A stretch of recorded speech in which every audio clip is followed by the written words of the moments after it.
Hello everyone, welcome to Sukaushal. जैसा कि आप सब जानते हैं, हमने हमारे चैनल पर एचएससी सीईटी का बैच स्टार्ट कर रखा है, जिसके अंदर हम कंप्लीट सिलेबस कवर कर रहे हैं। तो उसी सीरीज में हमारी आज की जो नेक्स्ट यूनिट है वो है बिजनेस इन्वॉल्वमेंट। आज के वीडियो में हम इस यूनिट को कंप्लीट कवर करेंगे। अगर आपने पहले वाली क्लासेस नहीं देखी है तो कोई बात नहीं, लिंक डिस्क्रिप्शन बॉक्स में मिल जाएगा। आप वहाँ से जाके एक प्लेलिस्ट मिलेगी, उसके अंदर सारी क्लासेस के लिंक है, वहाँ पर से जाके आप सारी वीडियोस देख सकते हो। ठीक है। और ये जो वीडियो है इसका पीडीएफ आपको टेलीग्राम चैनल पर मिलेगा। उस टेलीग्राम चैनल का लिंक भी आपको डिस्क्रिप्शन बॉक्स में ही मिल जाएगा। तो चलिए अब स्टार्ट करते हैं। एक बार टॉपिक्स देख लेते हैं कि जो ये यूनिट है इसके अंदर क्या क्या टॉपिक गिवन है। बिल्कुल छोटी सी यूनिट है, इतना ज़्यादा डिटेल में चीज़ें नहीं दी गई हैं। ठीक है, देखते हैं एक बार कौन कौन से टॉपिक है। सबसे पहले है business environment, environmental and organizational scanning, economic system, economic planning in India, role of government, foreign investment और foreign exchange market and overview. तो इन सारे टॉपिक्स को हम आज की इस क्लास के अंदर कवर करेंगे। तो सबसे पहले हम बात करते हैं बिजनेस इन्वायरमेंट की, कि बिजनेस इन्वायरमेंट क्या होता है। अब देखो, इन्वायरमेंट का मतलब होता है कि एक कोई भी चीज़ है उसका इन्वायरमेंट क्या होगा, उसके आसपास का एरिया। ठीक है, तो बिजनेस इन्वायरमेंट यानी कि एक बिजनेस के आसपास का जो एरिया है उसको बोलते हैं बिजनेस इन्वायरमेंट। यानी कि वो फैक्टर्स, वो इंटरनल और एक्सटर्नल फैक्टर्स एक बिजनेस के जो उस बिजनेस को अफेक्ट करते हैं, यानी कि उन फैक्टर्स का बिजनेस के ऊपर कुछ इन्फ्लुएंस होता है।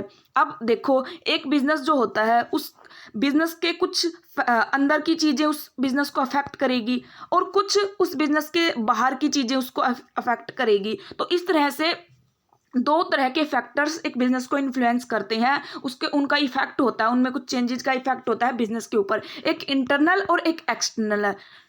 तो बिजनेस इन्वायरमेंट एक तरह से क्या होता है, कम्बिनेशन होता है इंटरनल और एक्सटर्नल फैक्टर्स का, जो इन्फ्लुएंस करते हैं एक कंपनी की ऑपरेटिंग सिचुएशन को, यानी कि उसके काम को इन्फ्लुएंस करते हैं। अब बिजनेस इन्वायरमेंट के अंदर कौन कौन से फैक्टर्स इंक्लूड होते हैं, जैसे कि क्लाइंट हैं, सप्लायर्स हैं। अब एक बिजनेस को सप्लाई करने वाला है सप्लायर, तो उस सप्लायर के का मतलब अगर वो सप्लाई में देरी करता है या जल्दी सप्लाई करता है, एक अच्छा सप्लायर है, खराब सप्लायर है, उस चीज़ का उस बिजनेस के ऊपर इफेक्ट पड़ेगा, उस बिजनेस की वर्किंग के ऊपर इफेक्ट पड़ेगा।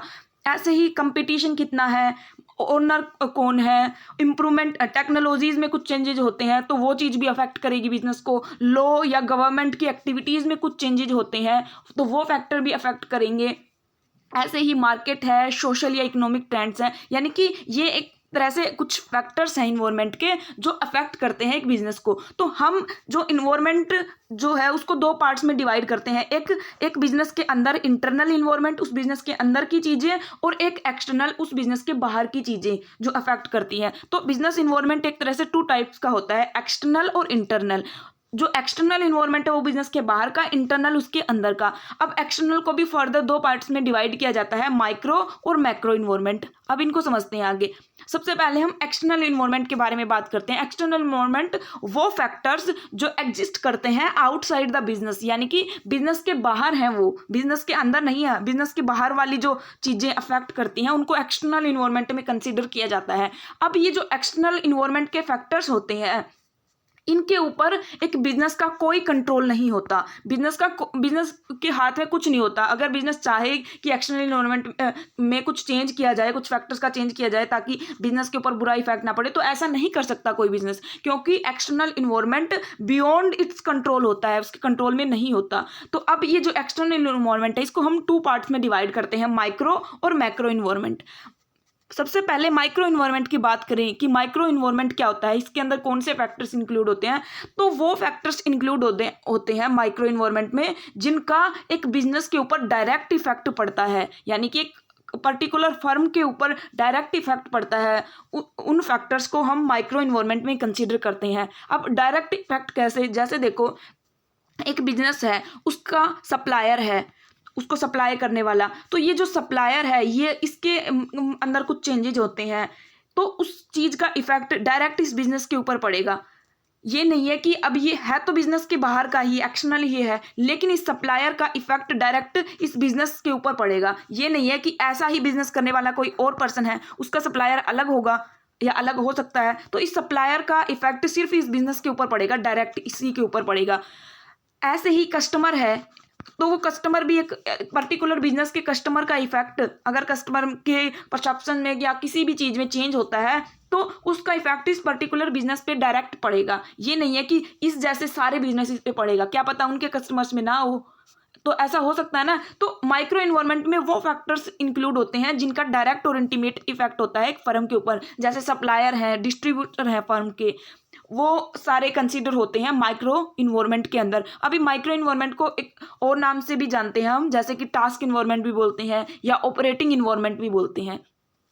अब माइक्रो इन्वायरमेंट के फैक्टर्स का इफेक्ट पूरी इंडस्ट्री के ऊपर नहीं पड़ता। अब जैसे कि एक इंडस्ट्री के अंदर काफ़ी फर्म काम करती है, जैसे कि अब हम बात करें क्लॉथ कि जो कपड़े वाली इंडस्ट्री है, उस क्लॉथ इंडस्ट्री में अलग बहुत सारी फर्म काम करती हैं, तो वो जो माइक्रो इन्वायरमेंटल फैक्टर्स वो होते हैं जो पूरी इंडस्ट्री को अफेक्ट नहीं करते, सिर्फ एक सिंगल फर्म, एक सिंगल कंपनी या एक सिंगल बिजनेस को अफेक्ट करते हैं, ठीक है, और होते हुए बिजनेस के बाहर के हैं, क्योंकि एक्सटर्नल इन्वायरमेंट का पार्ट है माइक्रो इन्वायरमेंट।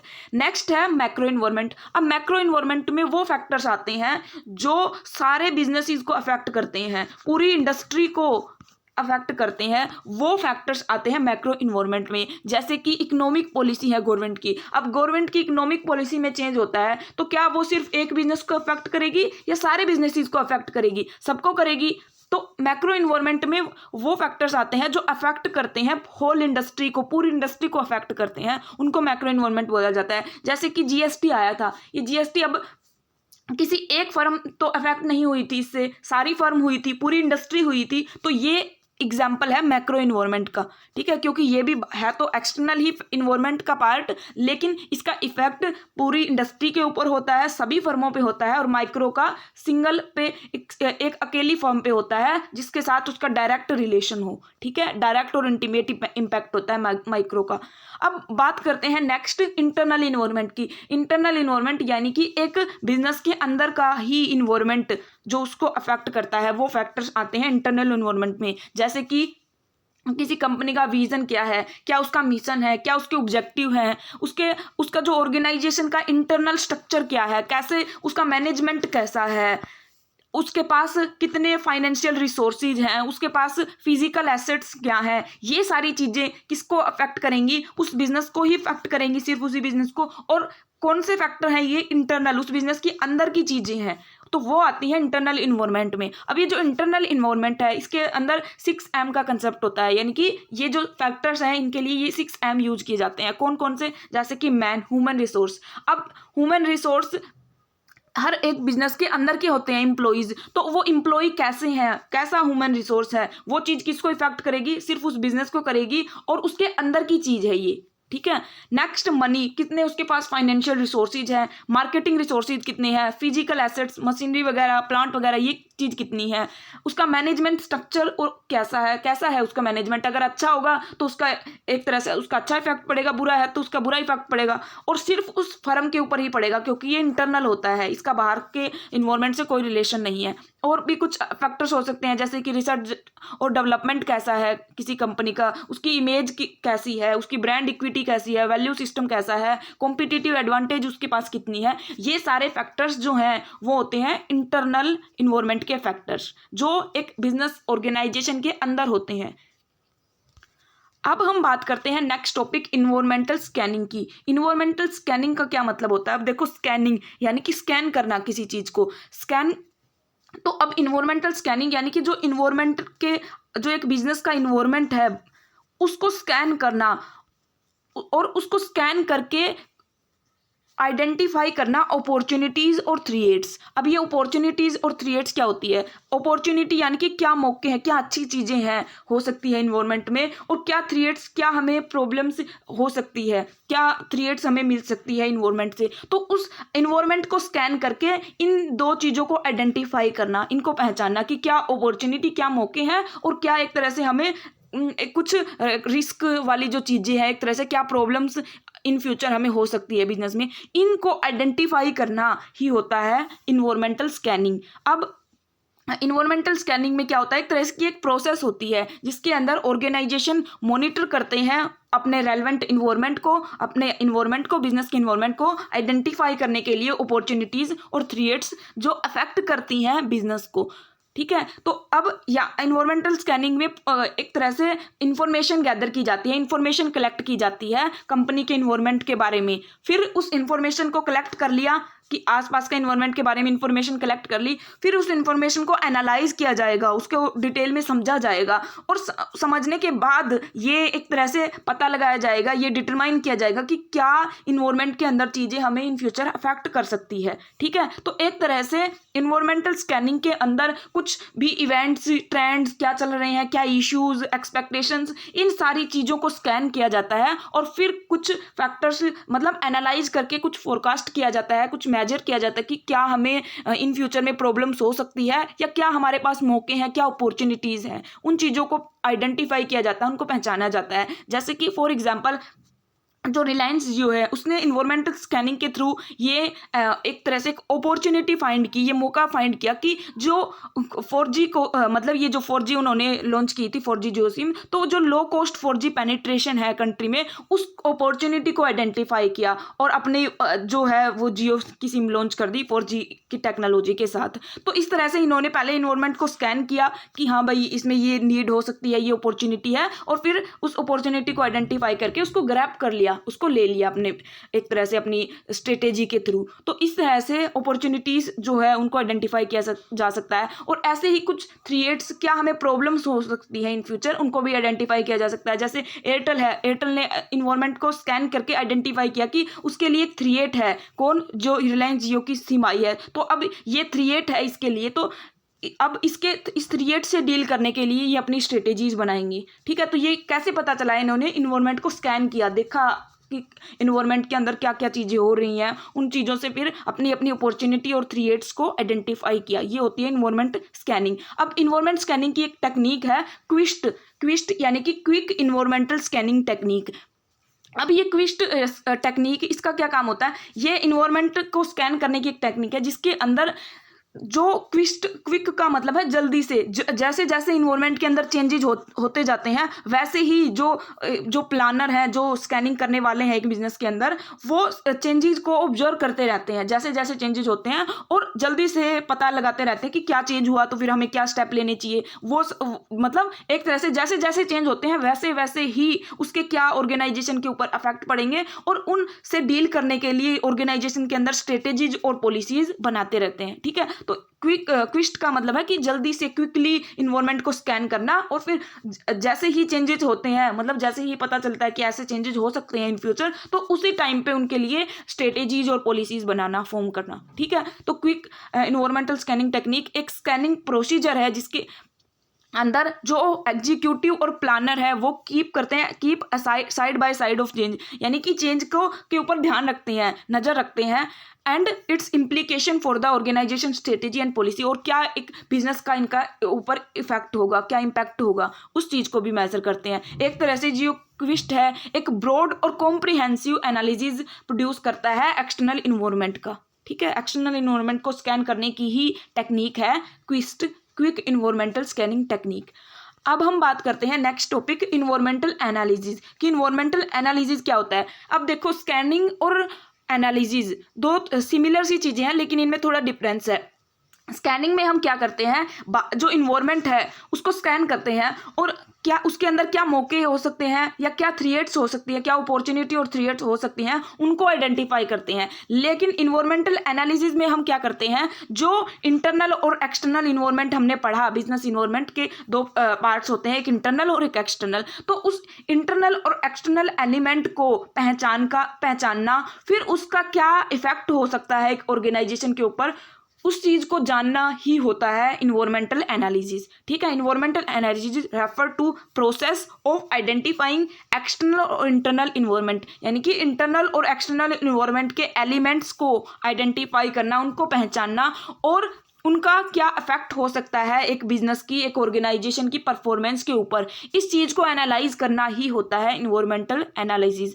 एक तरह से ये जो एनालिसिस है क्यों एनालाइज किया जाता है इन्वायरमेंट का? इसका एनालाइज किया जाता है फॉर्मुलेटिंग स्ट्रेटेजी और taking decisions so to as exploit opportunity और enhance strength to minimize the threat and weakness. यानी कि वहीं ज़्यादा जो अपॉर्चुनिटी, अगर इन्वायरमेंट के इंटरनल और एक्सटर्नल एलिमेंट को हम आइडेंटिफाई करते हैं, उनको एनालाइज करते हैं, तो हम अपॉर्चुनिटीज़ को आइडेंटिफाई कर सकते हैं। क्या अपॉर्चुनिटी हमारे लिए हो सकती है इन फ्यूचर में, उनको आइडेंटिफाई करके उनको ग्रैब कर सकते हैं। क्या हमारी स्ट्रेंथ है उसको एनहेंस कर सकते हैं, यानी कि जो एक हमारे पास क्या हमारी एक अच्छी चीज़ है, स्ट्रेंथ जो है उसको बढ़ा सकते हैं, और जो थ्रेट्स हैं और जो हमारी वीकनेस, जो हमारी कमजोरियां हैं, उनको मिनिमाइज कर सकते हैं, कम कर सकते हैं। ठीक है, तो ये होता है इन्वायरमेंट एनालिसिस, जहाँ पर इंटरनल और एक्सटर्नल एलिमेंट्स को पहचान के उनके इफेक्ट को मेजर किया जाता है कि क्या बिजनेस की परफॉर्मेंस के ऊपर वो अफेक्ट करेंगे। अब एक होता है पेस्टल एनालिसिस। जैसे इन्वायरमेंटल स्कैनिंग में हमने क्विक टेक्निक पढ़ी, वैसे ही जो इन्वायरमेंट एनालिसिस है उसका एक एनालिसिस या हम एक तरह से टेक्निक बोल सकते हैं पेस्टल एनालिसिस। अब ये पेस्टल एनालिसिस क्या होता है? ये एक तरह का एक फ्रेमवर्क होता है जिसके अंदर जो मैक्रो इन्वायरमेंटल फैक्टर्स हैं उनको एनालाइज किया जाता है।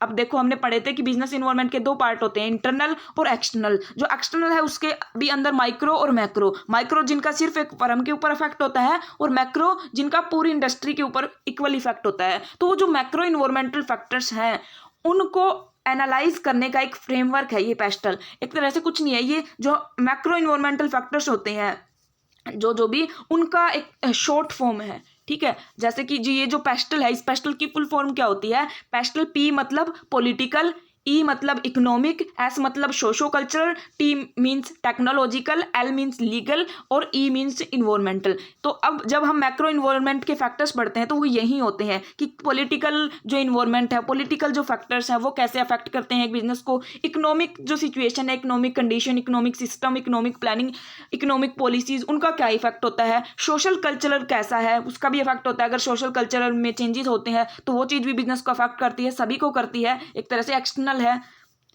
देन टेक्नोलॉजीज में क्या चेंजेज आते हैं, लीगली क्या लॉ वगैरह में चेंजेज आते हैं, और जो इन्वायरमेंट है उसके अंदर क्या चेंजेज आते हैं। तो ये सारे मैक्रो इन्वायरमेंटल फैक्टर्स होते हैं। तो इनको एनालाइज करने की ये टेक्निक, इनके स्टार्टिंग के वर्ड ले लिए और इसको नाम दे दिया गया पेस्टल एनालिसिस। ठीक है, ऐसे एग्जाम में आ सकता है इसकी फुल फॉर्म वगैरह, तो आपको याद रखना है पेस्टल क्या है। Political, economic, social, technological, legal और इन्वायरमेंटल, ये एनालिसिस होता है, एक फ्रेमवर्क है मैक्रो इन्वायरमेंटल फैक्टर्स को एनालाइज करने का। ठीक है, अब मूव करते हैं नेक्स्ट पे, स्वॉट एनालिसिस। अब ये स्वॉट एनालिसिस भी इन्वायरमेंट एनालिसिस से रिलेटेड चीज़ है। अब इसके अंदर क्या होता है, हमने बात की, अब जैसे हमने इन्वायरमेंटल एनालिसिस पढ़ा और इन्वायरमेंटल स्कैनिंग पढ़ी, उनके अंदर हम बात कर रहे थे कि हम जो इन्वायरमेंट है उसको एनालाइज करके एक बिजनेस की क्या स्ट्रेंथ हो सकती है, क्या उसके पास अपॉर्चुनिटी हो सकती है, क्या उसकी वीकनेस है, कमजोरियां हैं, और क्या उसके लिए थ्रेट्स हो सकती है इन्वायरमेंट में। इन चीज़ों को आइडेंटिफाई करते हैं। तो स्वॉट एनालिसिस कुछ अलग नहीं है, ये भी स्वॉट का भी क्या फुल फॉर्म है, स्ट्रेंथ, वीकनेस, अपॉर्चुनिटी और थ्रेट्स। तो स्वॉट एनालिसिस में कुछ अलग नहीं है, ये भी एक मेथड है जिसका यूज किया जाता है असेस करने के लिए, मेजर करने के लिए, पता लगाने के लिए स्ट्रेंथ क्या है बिजनेस की, क्या उसकी वीकनेस है, क्या उसकी अपॉर्चुनिटी है, और क्या उसके लिए थ्रेट्स हैं। इन चीज़ों को आइडेंटिफाई करने या एनालिसिस करने की ही एक टेक्निक या एक टेक्निक ही बोल सकते हैं हम, या एक फ्रेमवर्क, उसको बोलते हैं स्वॉट एनालिसिस। तो स्वॉट एनालिसिस में क्या किया जाता है, one has to identify all 4 factors.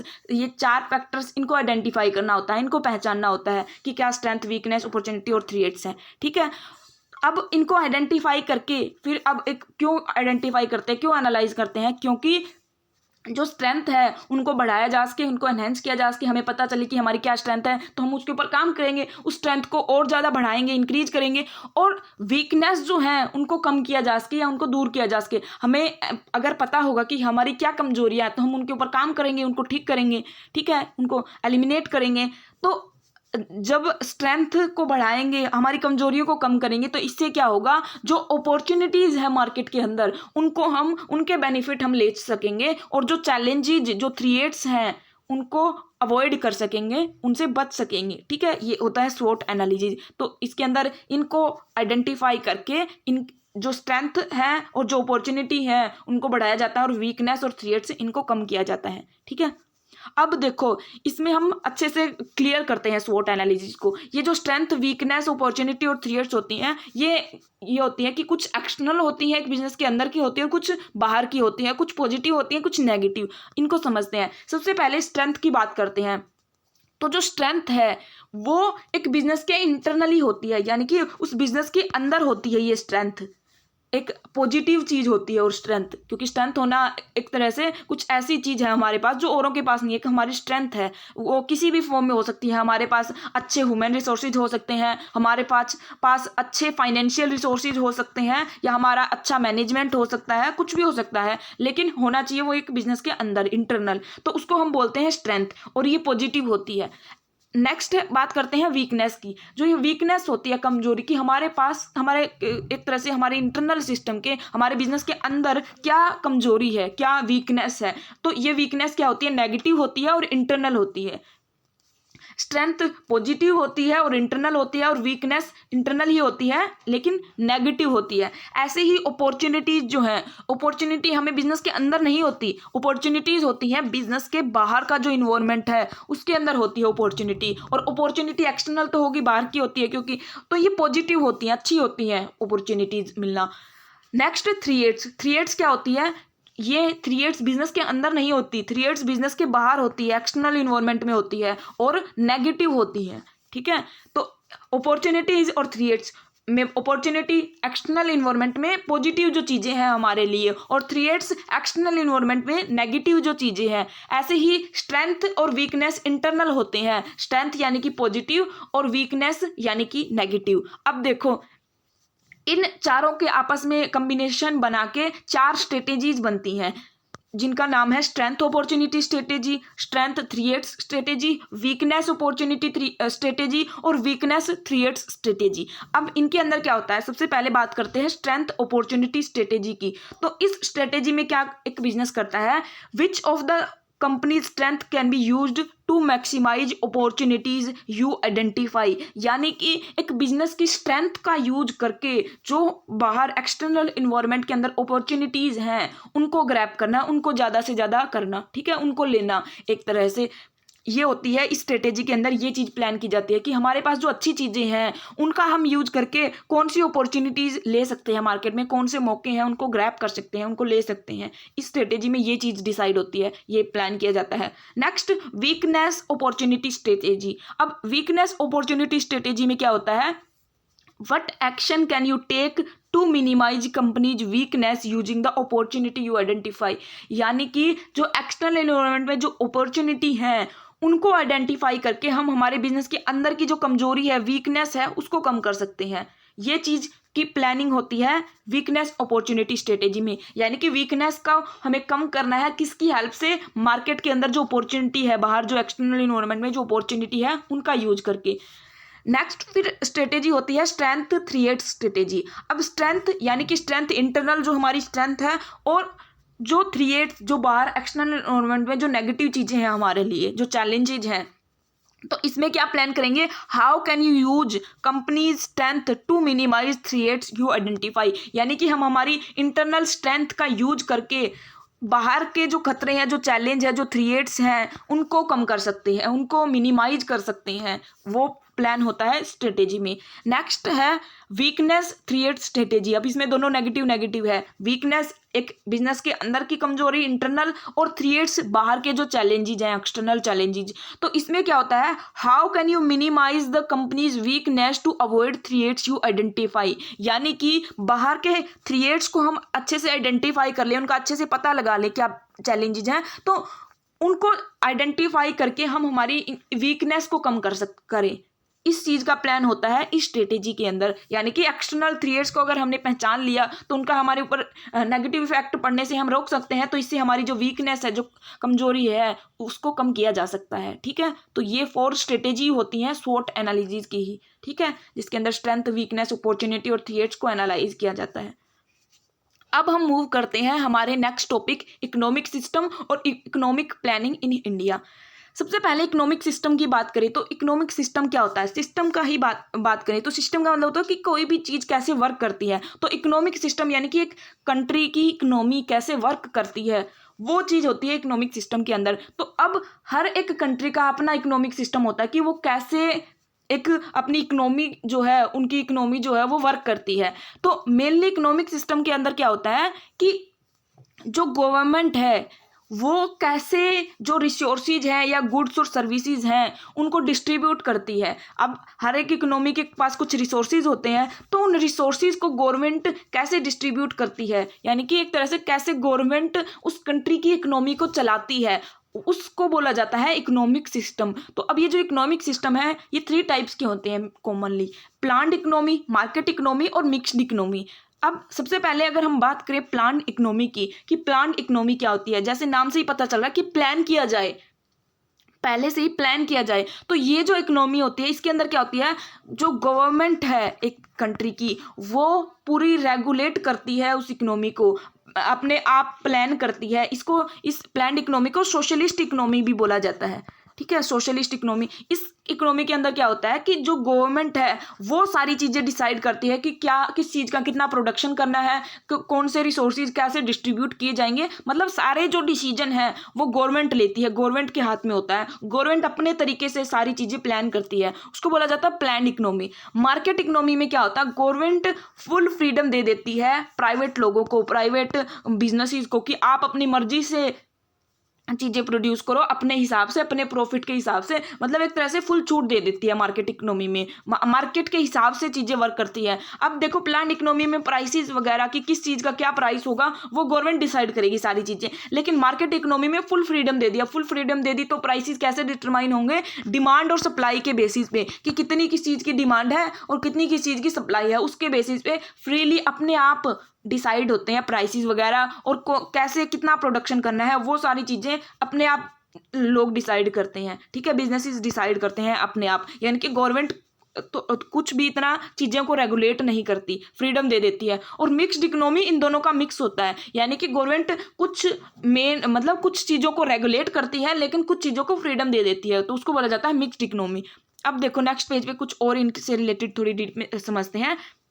Market economy के अंदर क्या होता है, मार्केट इकोनॉमी के अंदर जो प्राइसेस हैं वो किस पे डिपेंड करते हैं, सप्लाई और डिमांड पे। सप्लाई और डिमांड डिटरमाइन करती है कि क्या प्राइस होगा मार्केट के अंदर, ना कि सेंटर और लोकल गवर्नमेंट। मार्केट फोर्सेस जो हैं वो डिटरमाइन करते हैं कि कितना प्रोडक्शन करना है, क्या प्रोडक्शन करना है, कैसे इसको डिस्ट्रीब्यूट किया जाएगा, वो सारी चीज़ें मार्केट अपने आप डिटरमाइन करती है। ठीक है, कि मार्केट के हिसाब से कि किसकी कितनी डिमांड है उसके हिसाब से उसका प्रोडक्शन होगा, वो सारी चीज़ें अपने आप डिसाइड होती है, गवर्नमेंट कुछ भी रेगुलेट नहीं करती।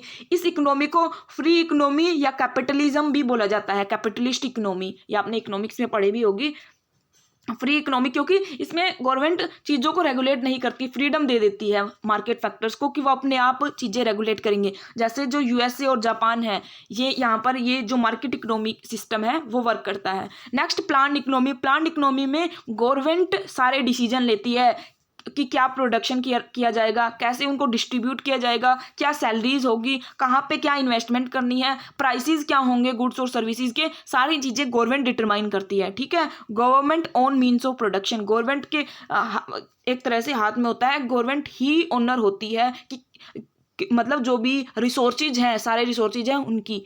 जैसे कि जो चाइना है, नॉर्थ कोरिया है, इन कंट्रीज़ में ये इकोनॉमिक सिस्टम यूज़ किया जाता है। नेक्स्ट जो है वो है मिक्स्ड इकोनॉमी। मिक्स्ड इकोनॉमी यानी कि इन दोनों को मिक्सअप करके, जहाँ पर दोनों पब्लिक सेक्टर भी और प्राइवेट सेक्टर भी एग्जिस्ट करते हैं, गवर्नमेंट सेक्टर भी और जो प्राइवेट लोग हैं वो भी।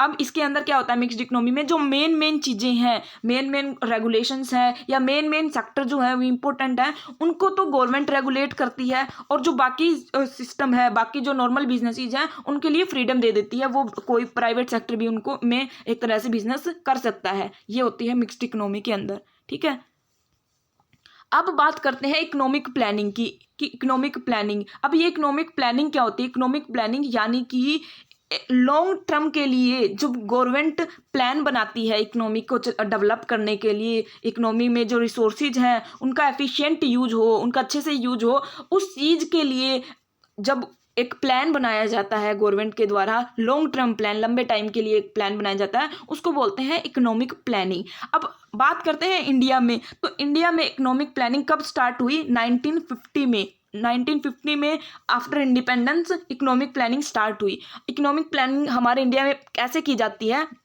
मतलब जब स्टार्ट हुई तब कैसे की जाती थी? 5 ईयर प्लानिंग होती थी, मतलब 5 साल के लिए एक प्लान तैयार किया जाता था लॉन्ग टर्म के लिए, कि हमें इन 5 सालों में ये चीज़ें करनी है, ये चीज़ प्रोड्यूस करनी है, वो सारी चीज़ें प्लान की जाती थी। तो ये जो आइडिया है 5 ईयर प्लानिंग का, ये कहाँ से आया था? ये सोवियत यूनियन से आया था, जो यूएसएसआर था, जो अब करंट में जो रशिया है, वहाँ से हमने ये आइडिया लिया था कि हमें 5 साल के लिए प्लान प्रिपेयर करना चाहिए हमारी इकोनॉमी के लिए। तो ये जो सोवियत यूनियन या यूएसएसआर, इनमें कौन सा इकोनॉमिक सिस्टम वर्क करता था? सोशलिस्ट, यानी कि जहाँ पर प्लान इकोनॉमी होती है, गवर्नमेंट सब कुछ रेगुलेट करती है। तो हमारे जो फर्स्ट प्राइम मिनिस्टर थे जवाहरलाल नेहरू, उन्होंने ये आइडिया वहाँ से लिया था, सोशलिस्ट वाला। और हमने भी जब हमारी स्टार्टिंग में प्लानिंग की आफ्टर इंडिपेंडेंस, तो हम भी इसी पैटर्न पे वर्क करते थे, सोशलिस्ट पैटर्न पे। अब हम मिक्स मूव कर चुके हैं, अब हमारे दोनों होते हैं, गवर्नमेंट रेगुलेट भी करती है और प्राइवेट सेक्टर भी पार्टिसिपेट कर सकते हैं। अब देखो, प्लानिंग करने के लिए लॉन्ग टर्म एक कोई इंस्टीट्यूशन या कमीशन की ज़रूरत पड़ी, तो इसके लिए हमने प्लानिंग कमीशन बनाया। अब ये प्लानिंग कमीशन का क्या काम था? ये जो लॉन्ग टर्म इकोनॉमिक प्लानिंग है ये करना, ये प्लानिंग कमीशन का काम था। तो गवर्नमेंट ने क्या किया? सेटअप किया 1950 में, 1950 में जब से प्लानिंग स्टार्ट हुई, लॉन्ग टर्म इकोनॉमिक प्लानिंग, तब ये कमीशन जो है उसको सेटअप किया गवर्नमेंट ने। क्या ऑब्जेक्टिव था इसका? Promoting the rapid rise of standard of living of people, यानी कि लोगों का जो रहने का जो स्टैंडर्ड है, लिविंग स्टैंडर्ड ऑफ लिविंग, उसको राइज करना, और एक तरह से पूरी इकोनॉमी जो है उसको डेवलप करना, और जो रिसोर्सेज हैं इकोनॉमिक उनका एफिशिएंट यूज करना। इस चीज़ की प्लानिंग के लिए इस कमीशन को सेटअप किया गया 1950 में। अब ये जो कमीशन होता है, इसका चेयरमैन कौन होता है? इसका चेयरमैन होता था प्राइम मिनिस्टर, पीएम। तो हमारे फर्स्ट प्राइम मिनिस्टर जो थे वो जवाहरलाल नेहरू थे, तो इस कमीशन के फर्स्ट चेयरमैन भी वही थे। ठीक है, Jawaharlal Nehru was the first chairman of planning commission. सबसे पहले फर्स्ट जो 5 ईयर प्लान है वो कब स्टार्ट हुआ था? 1951 में। लेकिन ये जो प्लानिंग कमीशन है, इसको एनडीए गवर्नमेंट ने 2014 में इसकी जगह पे एक और इंस्टीट्यूशन, यानी कि इसको तो बंद कर दिया और इसकी जगह पे एक और इंस्टीट्यूशन सेटअप कर दिया प्लानिंग के लिए, जिसको हम जानते हैं नीति आयोग के नाम से, जिसकी फुल फॉर्म है national institution for transforming India. अब प्लानिंग कमीशन की जगह पे हमारे लिए कौन सा कमीशन है जो प्लानिंग करता है? नीति आयोग। इसको कब? 2014 में इसको तो बंद कर दिया गया और ये सेटअप कर दिया गया, ठीक है, in place of planning commission. अब हम बात करें नीति आयोग की, तो नीति आयोग को कैसे एक फॉर्म किया गया? इसको एक रिजोल्यूशन, यूनियन कैबिनेट के एक रिजोल्यूशन से फॉर्म किया गया जनवरी 1 2015 के अंदर, क्योंकि 2014 में इसको बंद कर दिया गया, 15 से फिर ये स्टार्ट हुआ। नीति आयोग को हम थिंक टैंक के नाम से भी जानते हैं, क्योंकि एक तरह से कि क्या थिंक टैंक की तरह वर्क करता है ये नीति आयोग। इसके अंदर सारे जो सेंट्रल गवर्नमेंट और जो सारी स्टेट गवर्नमेंट है वो मिलके प्लानिंग करती है, जो इकोनॉमिक प्लानिंग है वो करती है। अब नीति आयोग के भी प्राइम मिनिस्टर ही एक्स ऑफिशियो चेयरमैन होते हैं, ठीक है। तो सबसे पहले नीति आयोग 2014 में बना, तो जो प्राइम मिनिस्टर नरेंद्र मोदी है वही इसके एक्स ऑफिशियो चेयरमैन थे, फर्स्ट चेयरमैन। अब बात करें, ये जो नीति आयोग है इसको 2 पार्ट्स हैं, मतलब 2 हब्स हैं इसके। एक तो है टीम इंडिया हब, एक है नॉलेज और इनोवेशन हब। ये जो टीम इंडिया हब है इसके अंदर क्या किया जाता है? इसके अंदर सारी जो सेंटर और स्टेट गवर्नमेंट है वो मिलके प्लानिंग करती है, इकोनॉमिक प्लानिंग प्लान प्रिपेयर करती है।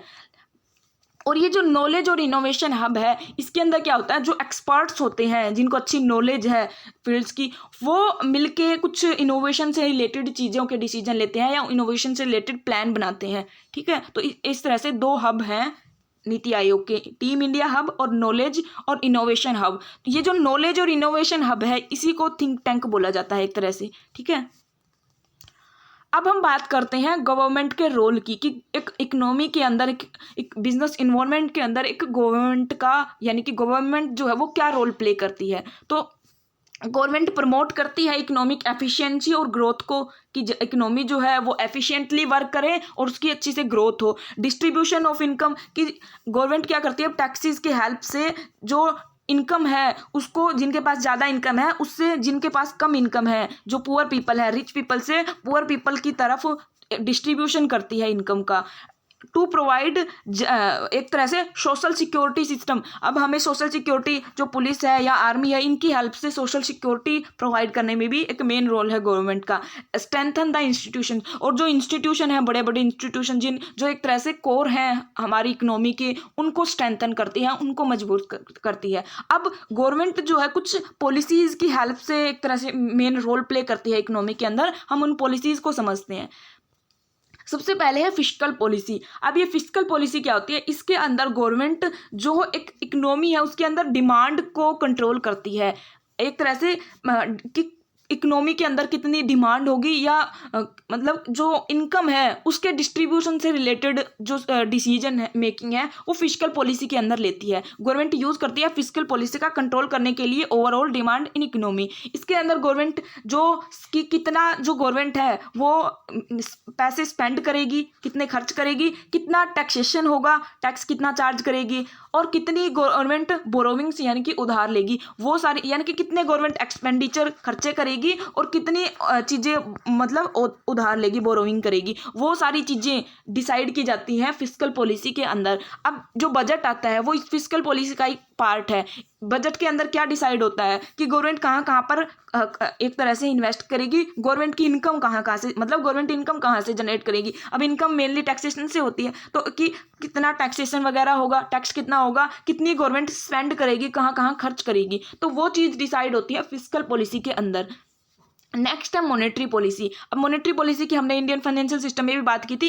इसको आरबीआई एक तरह से रेगुलेट करता है। आरबीआई जो है फॉर्म करता है मॉनेटरी पॉलिसी को, लेकिन आरबीआई भी किसके बिहाफ पे काम करता है? सेंट्रल गवर्नमेंट के बिहाफ में, गवर्नमेंट के बिहाफ पे। तो मॉनेटरी पॉलिसी में क्या होता है कि मार्केट के अंदर कितनी मनी की सप्लाई रहेगी उस चीज़ को रेगुलेट किया जाता है मॉनेटरी पॉलिसी की हेल्प से।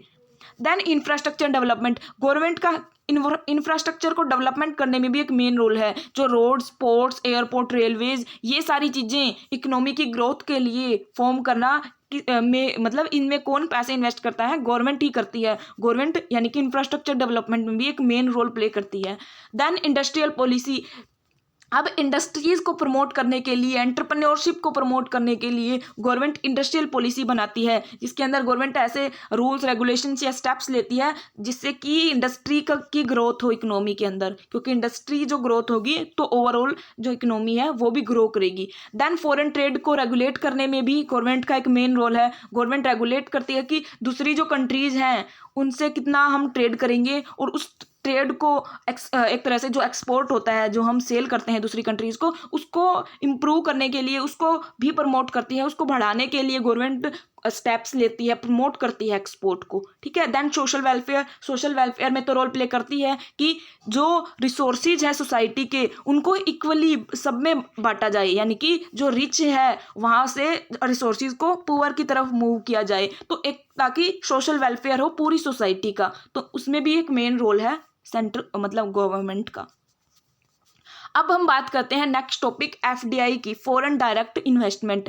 अब फॉरेन डायरेक्ट इन्वेस्टमेंट क्या होती है? डायरेक्ट मीन्स सीधा, डायरेक्टली इन्वेस्ट किया जाए, और फॉरेन यानी कि बाहर से, किसी दूसरे देश से। तो जब किसी एक कंट्री का कोई पर्सन या कोई इंस्टीट्यूशन, इन्वेस्टर दूसरे कंट्री के अंदर इन्वेस्ट करता है, अपने पैसे लगाता है, तो उसको बोला जाता है फॉरेन डायरेक्ट इन्वेस्टमेंट। अब डायरेक्ट इन्वेस्टमेंट है तो यहाँ पर डायरेक्टली बिजनेस सेटअप किया जाता है दूसरी कंट्री के अंदर, ठीक है, या डायरेक्टली बिजनेसेस में इन्वेस्ट किया जाता है, तो उसको बोलते हैं फॉरेन डायरेक्ट इन्वेस्टमेंट, यानी कि obtaining ownership in foreign business entity, दूसरे देश के अंदर बिजनेस की में ओनरशिप लेना, ठीक है, उसको बोलते हैं फॉरेन डायरेक्ट इन्वेस्टमेंट। अब ये जो फॉरेन डायरेक्ट इन्वेस्टमेंट होती है ये नहीं है कि अब डिफरेंट सेक्टर्स होते हैं हमारी इंडस्ट्री में, अलग अलग सेक्टर, एग्रीकल्चर सेक्टर, ऐसे अलग अलग सेक्टर हैं, तो उन सेक्टर्स में ये नहीं है कि सब में कोई भी फॉरेन से आके इन्वेस्ट कर सकता है। गवर्नमेंट रेगुलेट करती है कि कौन से सेक्टर के अंदर कितनी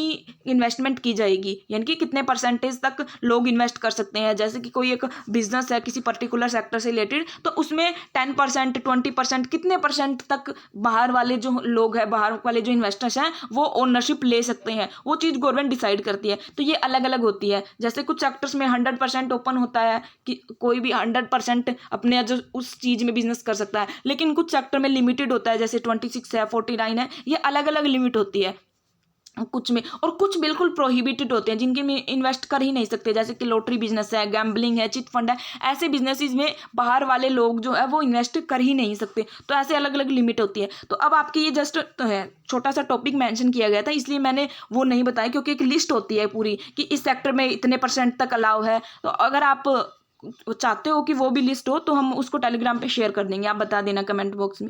वैसे इतनी डीप में चीज़ें नहीं आएंगी, क्योंकि जस्ट एक टॉपिक मेंशन किया गया था, और वो अलग अलग काफ़ी सारे सेक्टर होते हैं अलग अलग, कि इस सेक्टर में इतने % तक अलाउ होती है, इसमें इतने % तक। ठीक है, वो लिस्ट हम शेयर कर देंगे टेलीग्राम चैनल पर।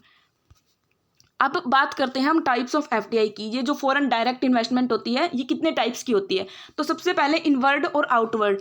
इनवर्ड यानी कि जब जो फॉरेन फर्म्स हैं, जो दूसरे देशों की फर्म है, कंट्रोल लेती है ओवर डोमेस्टिक एसेट्स, यानी कि हमारे देश के अंदर इन्वेस्ट करती है बाहर वाली फॉरेन इन्वेस्टमेंट, मतलब फॉरेन जो फर्म है या फॉरेन इन्वेस्टर हमारी कंट्री के अंदर इन्वेस्ट करते हैं, तो हमारे लिए वो एफडीआई कौन सी होगी? इनवर्ड एफडीआई, यानी कि हमारे पास पैसा आ रहा है इनवर्ड, अंदर की तरफ आ रहा है, तो हम उसको बोलेंगे इनवर्ड एफडीआई। लेकिन अब हमारे कंट्री के फर्म, हमारी कंट्री के बिजनेसेस दूसरे देशों में इन्वेस्ट करते हैं, तो यानी कि पैसा जा रहा है आउटवर्ड, बाहर की तरफ जा रहा है, तो उसको हम बोलेंगे आउटवर्ड एफडीआई। ठीक है, तो इनवर्ड और आउटवर्ड। आई होप कि आपको मीनिंग क्लियर हो गया होगा। अब कुछ और टाइप्स होते हैं एफडीआई के, हॉरिजॉन्टल, वर्टिकल और कॉन्ग्लोमरेट।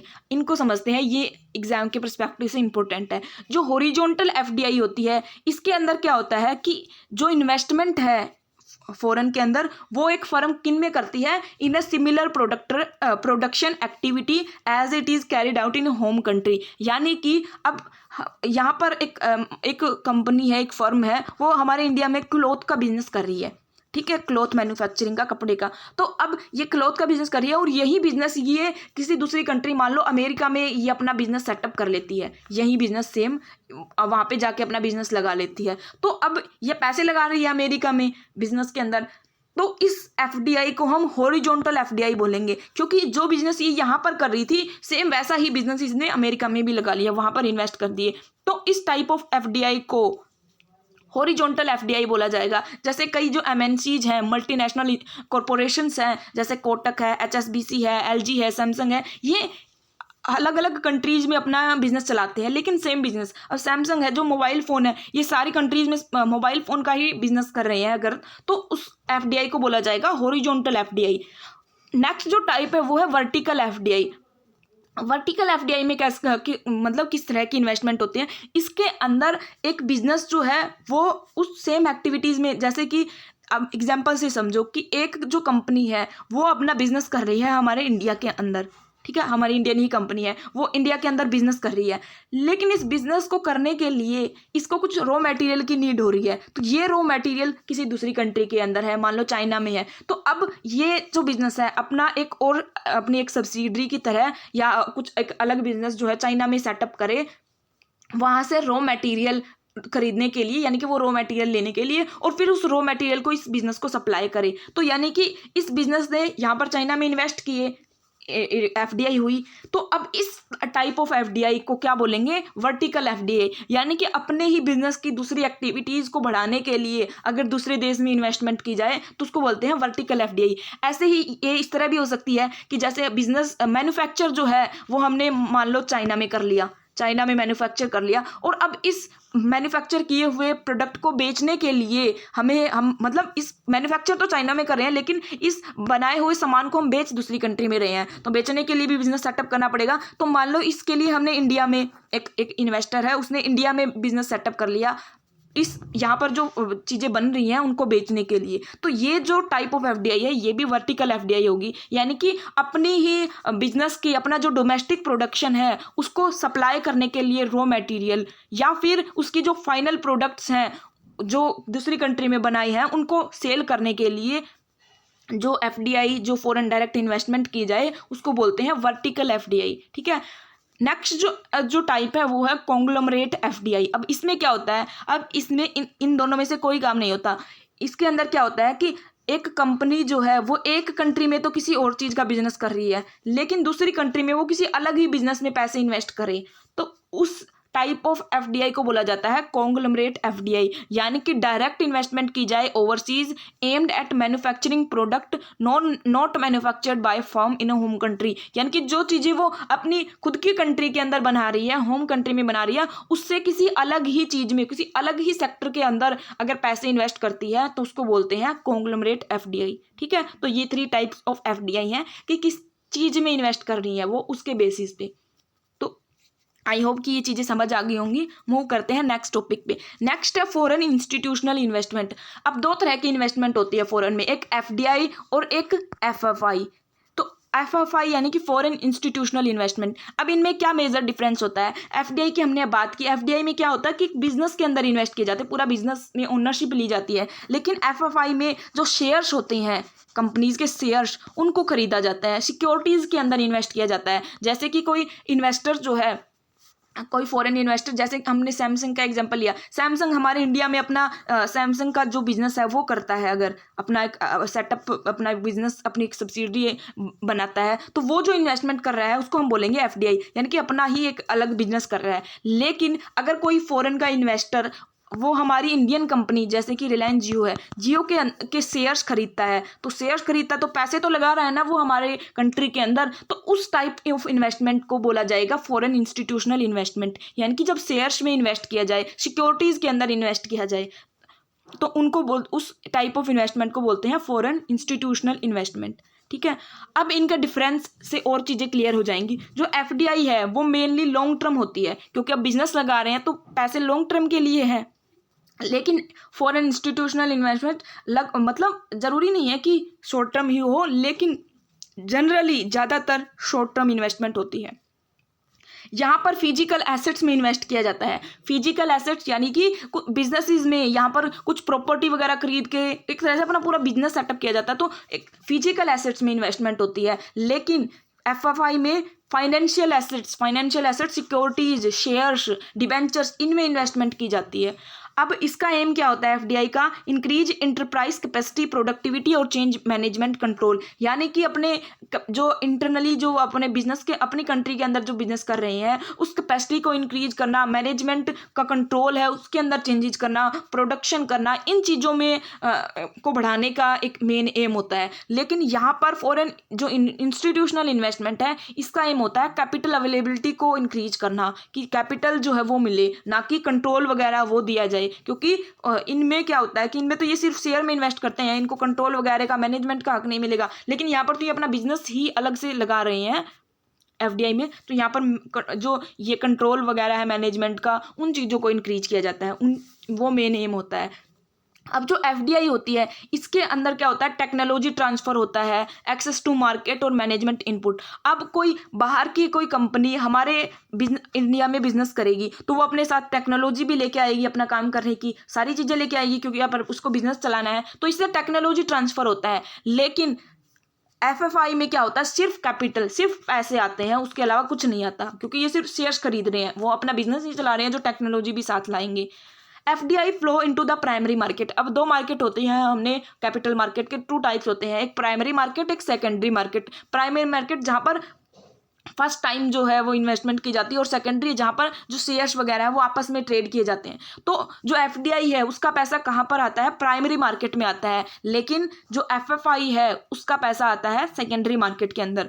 एंट्री और एग्जिट थोड़ा डिफिकल्ट होता है इन कंपैरिजन टू एफएफआई, यानी कि अगर कोई फॉरेन का इन्वेस्टर हमारे इंडिया में इन्वेस्ट करना चाहता है, अगर वो एफडीआई से इन्वेस्ट करता है तो उसको थोड़ी ज़्यादा परमिशन वगैरह लेनी पड़ती है गवर्नमेंट की, लेकिन एफएफआई में इन्वेस्ट करना ईजी होता है। ठीक है, इतने रूल्स रेगुलेशन नहीं होते। Does not tend to speculative और टेंड टू स्पेकुलेटिव। अब जो ये मार्केट होती है, जो शेयर मार्केट वगैरह, वहाँ पर स्पेकुलेशन का एक तरह से कंसेप्ट होता है। तो ये जो एफएफआई है उनके अंदर जो मेन स्पेकुलेटिव होता है, यानी कि जब जल्दी से प्राइसेस जो है शेयर्स के बढ़ गए तब उनको बेच दिया, कम हो गए तब उनको खरीद लिया, तो ऐसे तरह से स्पेकुलेशन का काम होता है। लेकिन एफडीआई में सिर्फ बिजनेसेस में इन्वेस्टमेंट की जाती है, तो यहाँ पर ये स्पेकुलेटिव वाला जो सिस्टम है वो नहीं वर्क करता। ठीक है, direct impact on employment of labour and wages. अब देखो कोई अपना बिजनेस लगाएगा तो वो एम्प्लॉयमेंट भी देगा, रोजगार भी देगा, तो इस तरह से इसका जो डायरेक्ट इम्पैक्ट होता है एम्प्लॉयमेंट के ऊपर। लेकिन एफएफआई का कोई डायरेक्ट इम्पैक्ट नहीं होता क्योंकि ये सिर्फ शेयर्स खरीदते हैं, कुछ कैपिटल का फ्लो होता है यहाँ पे, ये बिजनेस सेटअप नहीं करते, ठीक है। अबाइडिंग इंटरेस्ट इन मैनेजमेंट, यानी कि मैनेजमेंट के अंदर ये इंटरेस्ट लेंगे ही क्योंकि यहाँ पर ये अपना बिजनेस सेटअप कर रहे हैं, लेकिन यहाँ पर इतना एक तरह से डायरेक्ट जो इंटरेस्ट नहीं लेते ये मैनेजमेंट के अंदर, सिर्फ इन्होंने शेयर्स वगैरह कुछ चीज़ें खरीद रखी है या डिबेंचर्स खरीद रखे, सिक्योरिटीज़ में इन्वेस्ट कर रखा है, तो ये उस सिक्योरिटीज़ के प्राइसेस में चेंजेस से ही अपना प्रॉफिट जो है वो बनाने की कोशिश करते हैं कि भाई सस्ते में जो है लो वैल्यू पे शेयर्स खरीद लिए और हाई वैल्यू ही तब उनको बेच दिया, तो इस तरह से अपना ये प्रॉफिट जो है वो कमाने की थिंकिंग रखते हैं ये एफएफआई वाले। लेकिन ये अपना बिजनेस लगा के उस बिजनेस के अंदर कुछ चीज़ें मैन्युफैक्चर करके उनसे अपना प्रॉफिट जनरेट करना एक मेन एम पर्पज जो है वो मानते हैं, ठीक है। तो इसलिए ये मैनेजमेंट के में ज़्यादा पार्टिसिपेट करते हैं, ये नहीं करते। अब बात करते हैं next topic, foreign exchange market. अब ये फॉरेन एक्सचेंज मार्केट क्या होती है? एक्सचेंज यानी कि एक दूसरे के साथ चेंज करना, एक्सचेंज। फॉरेन एक्सचेंज मार्केट जो करेंसीज होती है हमारी, उन करेंसीज का ट्रेड, उन करेंसीज को चेंज किया जाता है एक दूसरे के साथ इस मार्केट के अंदर, यानी कि एक ऐसी मार्केट जहां पर करेंसीज को खरीदा और बेचा जाता है। जैसे कि इंडियन रुपीज जो है हमारी करेंसी और यूएस की है यूएस डॉलर, तो इनका अगर हमें आपस में एक्सचेंज करवाना है, हमें इंडियन रुपीज़ के बदले में डॉलर चाहिए है, तो वो एक्सचेंज वो चीज़ें हम कहाँ से करेंगे? फॉरेन एक्सचेंज मार्केट से। इस मार्केट के अंदर करेंसीज को खरीदा बेचा जाता है, ठीक है। अब कौन कौन लोग इस मार्केट के अंदर पार्टिसिपेट करते हैं उनकी बात करते हैं। Participants, corporates, commercial bank, exchange brokers और सेंट्रल बैंक।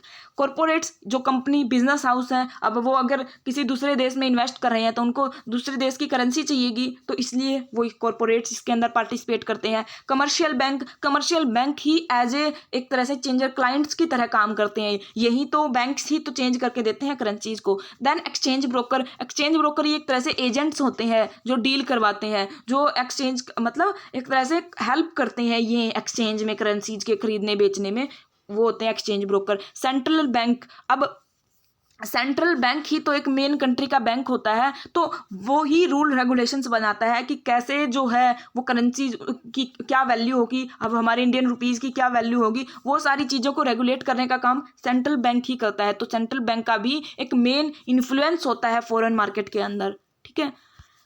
अब बात करते हैं फॉरेन एक्सचेंज रेट की, कि फॉरेन एक्सचेंज रेट क्या होती है। तो अब रेट क्या होती है कि एक करेंसी की दूसरी करेंसी के कंपैरिजन में क्या वैल्यू है, तो उस रेट को या उस वैल्यू को ही एक तरह से रेट बोला जाता है। कि एक करेंसी की मतलब मान लो कि इंडियन रुपीज़ जो है वो 1 रुपीज़ की क्या वैल्यू है in comparison to US dollar, तो उस रेट को, वो जो रेट होगी उसको बोला जाएगा फॉरेन एक्सचेंज रेट। यानी कि जब हम करेंसीज को एक्सचेंज करते हैं तो उससे उस एक्सचेंज करने की वक्त वो जो रेट होगी उस रेट को बोला जाएगा फॉरेन एक्सचेंज रेट। यानी कि the price of one currency quoted in terms of another currency, दूसरे करेंसी के कंपैरिजन में एक करेंसी की क्या वैल्यू है, उस वैल्यू को ही बोला जाता है फॉरेन एक्सचेंज रेट। अब ये 2 तरह की होती है, एक डायरेक्ट क्वोट, एक इनडायरेक्ट क्वोट। डायरेक्ट क्वोट यानी कि जब जो एक करेंसी है उसकी वैल्यू को, उसकी एक तरह से रेट को पर यूनिट यूएस डॉलर के हिसाब से एक तरह से डिनोट किया जाता है, तो उसको बोलते हैं डायरेक्ट क्वोट। जैसे कि हम बोलते हैं 1 यूएस डॉलर की है हमारे इंडियन रुपीज़ में क्या वैल्यू है, यानी कि यूएस डॉलर की 1 यूनिट के साथ हम हमारी कंट्री की करेंसी को रेट कर रहे हैं, तो उसको बोलते हैं डायरेक्ट क्वोट। डायरेक्ट कर रहे हैं हम, यानी कि 1 यूएस डॉलर के कंपैरिजन में इंडियन रुपीज़ 70 रुपीज़ है, मतलब 1 यूएस डॉलर के कंपैरिजन में इंडिया के 70 रुपीज़ हैं, सेम वैल्यू है इनकी, तो ये हो गया डायरेक्ट क्वोट। इनडायरेक्ट क्वोट, जब हम हमारी करेंसी की 1 यूनिट को क्वोट करते हैं यूएस डॉलर के साथ, तो उसको बोलते हैं इनडायरेक्ट। जैसे कि 1 रुपीज़ की जो वैल्यू है उसके कंपैरिजन में यूएस डॉलर की क्या वैल्यू है, वो जो क्वोट होता है वो होता है इनडायरेक्ट क्वोट, ठीक है। डायरेक्ट में 1 यूनिट यूएस डॉलर की और इनडायरेक्ट में 1 यूनिट इंडियन रुपीज़ की, इंडियन करेंसी की। अब ये जो फॉरेन एक्सचेंज मार्केट है इसको इंडिया में रेगुलेट करने के लिए एक एक्ट है जिसका नाम है foreign exchange management act, FEMA भी बोलते हैं। ये जो फेमा है फॉरेन एक्सचेंज, इसके नाम से ही लग रहा है कि जो फॉरेन एक्सचेंज है, करेंसीज का एक्सचेंज है, उसको मैनेजमेंट किया जाता है इस एक्ट के थ्रू। यानी कि ये रूल्स रेगुलेशंस प्रोवाइड करता है जिसके थ्रू फॉरेन एक्सचेंज मैनेजमेंट किया जाता है। अब ये जो एक्ट है वो कब आया था? ये आया था जनवरी 1, 2000 में। इससे पहले एक और एक्ट था जिसका नाम था फेरा, फॉरेन एक्सचेंज रेगुलेशंस एक्ट, जो 1973 वाला जो एक्ट था इसको रिप्लेस करके, इसको चेंज करके ये एक्ट आया फेमा। क्योंकि ये जो एक्ट था इसके अंदर काफ़ी स्ट्रिक्ट रूल्स रेगुलेशंस होते थे, यानी कि काफ़ी स्ट्रिक्टनेस थी करेंसीज को एक्सचेंज करवाने के लिए, तो इसलिए इस एक्ट को रिप्लेस करके फेमा को लाया गया। अब ये जो फेमा एक्ट है ये क्या काम करता है? रेगुलेट करता है payments, dealings in foreign exchange, securities और इंपोर्ट एक्सपोर्ट ऑफ करेंसी, यानी कि जो करेंसीज हैं उनका कैसे एक्सचेंज होगा, क्या रेट होगी, कि कितनी कौन पेमेंट कर सकता है, वो सारी चीज़ें ये रेगुलेट करता है फेरा। और यही जो बैंक्स, कमर्शियल बैंक जो पार्टिसिपेट करते हैं फॉरेन एक्सचेंज मार्केट में, उनसे रिलेटेड भी गाइडेंस, रूल्स, रेगुलेशन की लाइसेंस वगैरह वाला जो एक तरह से प्रोविजन है वो सारे इस एक्ट के अंडर ही होते हैं। ठीक है, अब ये फॉरेन एक्सचेंज मार्केट का आपके कंसेप्ट था, तो इसलिए मैंने ये एक रेगुलेटरी एक तरह से एक्ट है जो फॉरेन एक्सचेंज मार्केट को रेगुलेट करता है, इसलिए इसका बता दिया। याद रखना ये कि फेमा कब फॉर्म हुआ था? जनवरी 1, 2000 में। इसका प्रीडेसेसर कौन था? इससे पहले फेरा एक्ट था 1973 वाला। इसका काम है पेमेंट्स को, डीलिंग्स को, फॉरेन एक्सचेंज की सिक्योरिटीज़ को या करेंसी के इंपोर्ट और एक्सपोर्ट को रेगुलेट करना इसका काम है। ठीक है, यहाँ पर मैंने जो चीज़ें करवाई हैं उन्हीं से रिलेटेड एक क्वेश्चन इंक्लूड किया है। Which one of the following is not, ये नोट याद रखना, not the main objective of fiscal policy in India, यानी कि जो फिस्कल पॉलिसी है इंडिया की उसका कौन सा इनमें से ऑब्जेक्टिव नहीं है। ठीक है, इसका आंसर आपको कमेंट बॉक्स में देना है। तो ये थी आज की क्लास। आई होप कि आपको चीज़ें समझ आई होंगी। तो मिलते हैं फिर अगले वीडियो में। Thanks for watching.